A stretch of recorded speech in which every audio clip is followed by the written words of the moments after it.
Social மீடியால செக்ஸ்டிங்கும் ஃபிளர்ட்டிங்கும் பண்றவனுங்க உண்மையிலேயே mental இம்பார்ட்டன்ட்டுங்க. சும்மா எப்ப பார்த்தாலும் இல்ல நான் ஒரு பொண்ணை உயிருக்கு உயிரா காதலிச்சவன் என்னைய மாத்திட்டா சாமி, நான் ஒரு பையனை உயிருக்கு உயிரா காதலிச்சவன் என்னைய மாத்திட்டு வேற ஒரு பொண்ணோட கல்யாணம் பண்ணிட்டா சாமி. இதெல்லாம் முழுக்க ஃப்ராடு, முழுக்க போய். இந்த 90s kids love failure story எல்லாம் நம்பறதுக்கு வேற எவனாவது இருப்பான், அவனை போய் பார்த்து பேசிக்கோங்க, சொல்லிக்கோங்க. சுய பச்சாதாப கதைகள் சொல்லுகின்ற அனைவருக்கும் ஒரே ஒரு விஷயம் தான் செய்யப்பட வேண்டும், பிஞ்ச செருப்படுத்து அடி நடிக்கிறது. அதான் செய்யப்படணும். உங்களை எவன் ஏமாத்தினாலும் நீங்க உள்ளுக்குள்ள ஸ்ரத்தை இல்லாமல் ஏமாற்றுவதற்கு தயாராக இருந்தீர்கள், அவன் முந்திக்கிட்டான், அவ்வளவுதாங்க.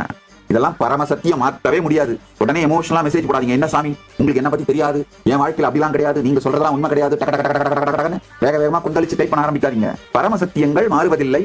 அவ யூஎஸ் மாப்பிள்ள கிடைச்ச உடனே டாட்டா காட்டிட்டு போயிட்டா சாமி. இந்த மாதிரி லூசுத்தனமா உட்காந்து 90s கிட்ஸ் சுய பச்சாதாப பொய்களை எல்லாம் எங்கிட்ட சொல்லிட்டு இருங்க. அப்ப மொட்டை பசங்களாவே சுத்திட்டு இருங்க, அவ்வளவுதான்.